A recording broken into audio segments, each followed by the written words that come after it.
दोस्तों नमस्कार, स्वागत है आप सभी का एक बार फिर से। चलिए जानते हैं मध्य प्रदेश की ताज़ा खबरों को। लेकिन उससे पहले अगर आपने अभी तक इस चैनल को सब्सक्राइब नहीं किया तो सब्सक्राइब कर लें, जिससे कि आपको मध्य प्रदेश की ताज़ा खबर रोजाना मिलती रहे।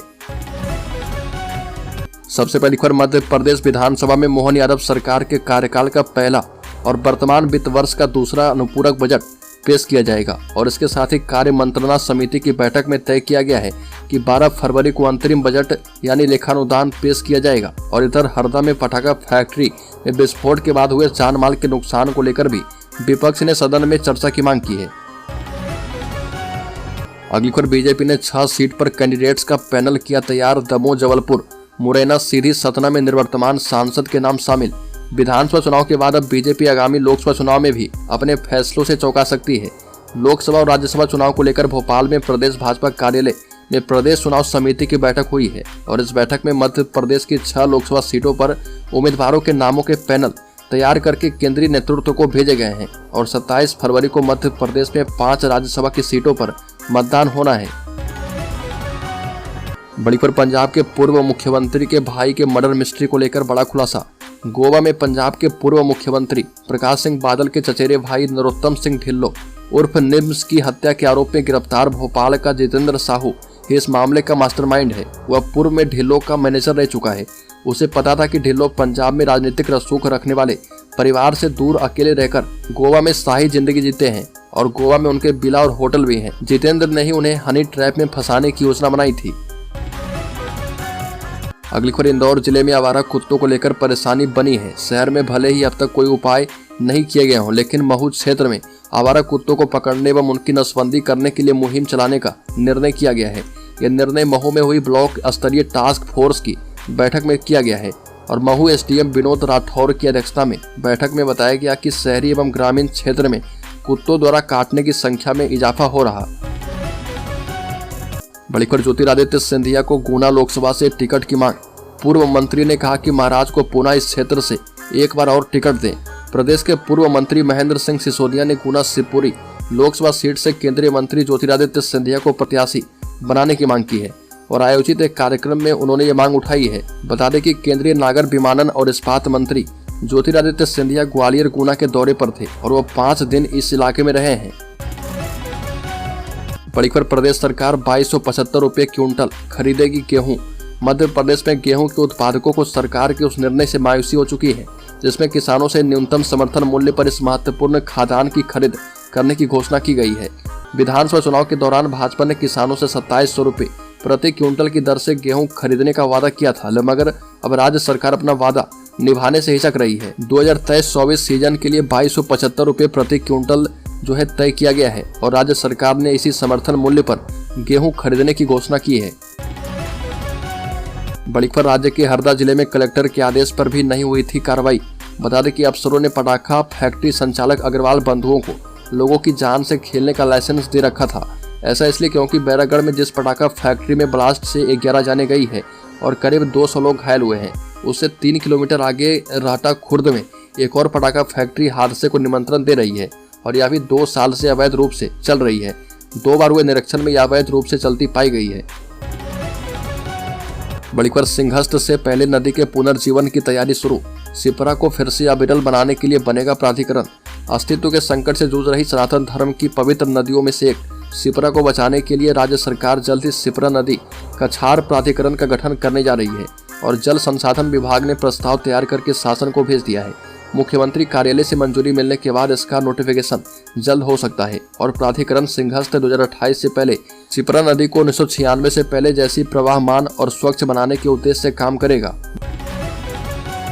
बड़ी खबर, राज्य के ग्वालियर जिले में 1300 इमारतों की एनओसी अभी नगर निगम के पास लंबित है। शहर में बनी लगभग 50% बहुमंजिला इमारतों में नेशनल बिल्डिंग कोड का पालन नहीं किया जा रहा। बहुमंजिला इमारतों में आग से बचाव के लिए फायर सिस्टम नहीं लगे हैं। सबसे अधिक इस तरह का उल्लंघन G+3 से लेकर 7 मंजिला इमारतों में हो रहा।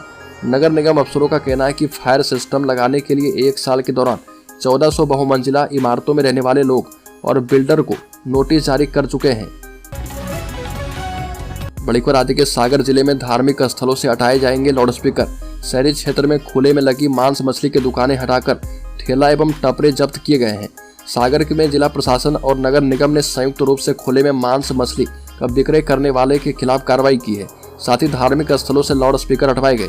कार्रवाई के दौरान अधिकारियों ने दुकानदारों को समझाइश देते हुए कहा कि दोबारा दुकानों का संचालन नहीं किया जाए और यदि ऐसा हुआ तो संबंधित व्यक्ति के खिलाफ सख्त कार्रवाई की जाएगी।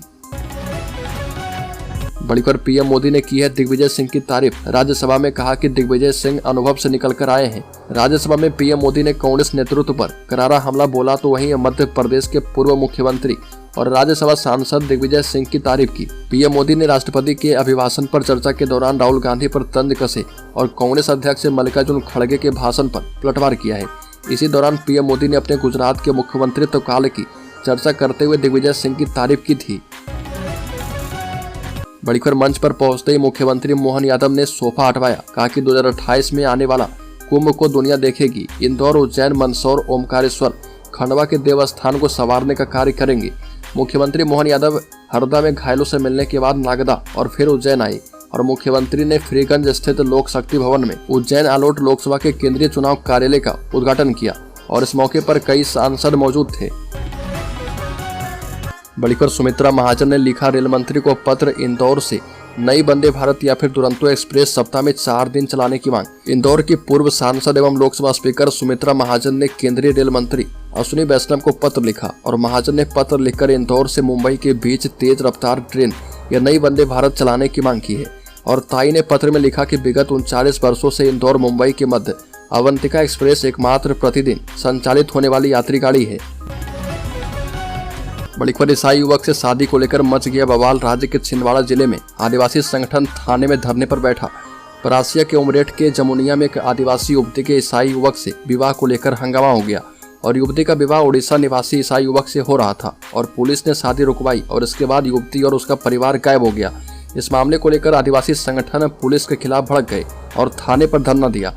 मामले की संवेदनशीलता को देखते हुए एसडीएम और एसडीओपी मौके पर पहुंचे और आदिवासी संगठनों के लोगों से बात करके आंदोलन को खत्म करवाया।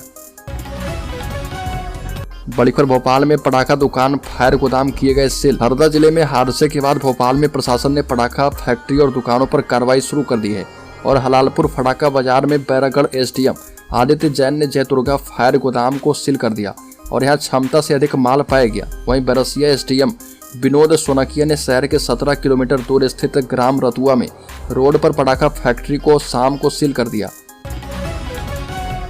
बड़ी खबर मध्य प्रदेश के 16 निगम और 4 नगर परिषद में चलेगी पिंक बसें।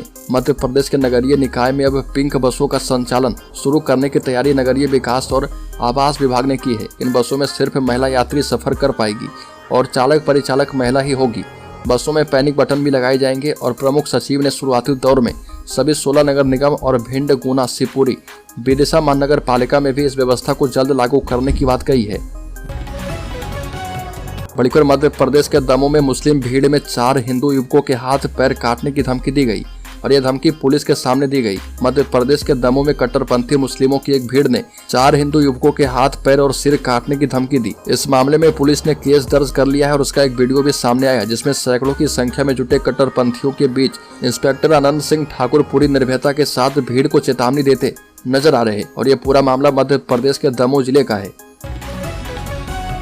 बड़ी खबर मध्य प्रदेश में कांग्रेस को एक और झटका। दिग्विजय सिंह के खास साथी भाजपा में शामिल। लोकसभा चुनाव 2024 से पहले भाजपा कांग्रेस समेत सभी दल अपनी अपनी तैयारी करने में जुटे हैं और पार्टी के दिग्गज नेता दिग्विजय के परिवार समान सुमेर सिंह गड़ा और उनके पुत्र धनंजय सिंह ने कांग्रेस छोड़कर भाजपा का दामन थाम लिया है और सुमेर सिंह गड़ा के पार्टी छोड़ने को कांग्रेस के साथ ही दिग्विजय सिंह के लिए भी बड़ा झटका माना जा रहा। बड़ी खबर सरकारी सेवकों को मिलेगा उपहार। रिटायरमेंट की उम्र 3 साल तक सरकार द्वारा बढ़ाने की उम्मीद। मध्य प्रदेश के सरकारी कर्मचारियों और अधिकारियों के लिए अच्छी खबर है। लोकसभा चुनाव से पहले सरकारी कर्मचारी की सेवानिवृत्ति की उम्र बढ़ाई जा सकती है। साथ ही अच्छी खबर यह है कि मोहन यादव सरकार सरकारी कर्मचारी के लिए रिटायरमेंट की उम्र सीमा जो है 3 साल बढ़ा सकती है। इसके लिए मध्य प्रदेश कर्मचारी कल्याण समिति ने मुख्यमंत्री डॉक्टर मोहन यादव को पत्र लिखा है जिसमें मोहन यादव ने कर्मचारी के लिए उम्र को बढ़ाने के बारे में बात की है।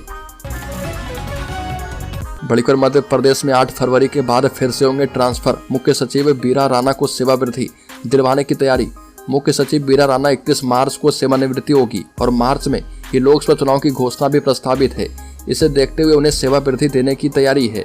दरअसल सरकार नहीं चाहती है कि चुनाव के समय मुख्य सचिव की नियुक्ति की गेंद चुनाव आयोग के पाले में जाए और इसलिए पहले ही प्रस्ताव भारत सरकार को भेजा जाएगा ताकि चुनाव की घोषणा से सेवा वृद्धि प्रभावित न हो। पढ़कर कमलनाथ ने कहा कि डॉक्टर मोहन यादव सरकार विधानसभा चुनाव में किए गए वादे से पीछे हटी है। मध्य प्रदेश के पूर्व मुख्यमंत्री कमलनाथ ने अपने एक्स हैंडल पर पोस्ट करके लिखा कि विधानसभा में राज्यपाल महोदय के अभिभाषण से एक बात स्पष्ट हो गया है कि प्रदेश की डॉक्टर मोहन यादव सरकार विधानसभा चुनाव में जनता से किए गए प्रमुख वादों से पीछे हट गई है और विधानसभा चुनाव में भाजपा ने मध्य प्रदेश की जनता से 3 बड़े वादे किए थे, जिसमें पहला वादा था लाडली बहना योजना के अंतर्गत महिलाओं को 3,000 रुपये प्रतिमाह दिए जाएंगे, लेकिन राज्यपाल के अभिभाषण में लाडली बहना योजना में 3,000 रुपये देने की कोई बात नहीं की गई है।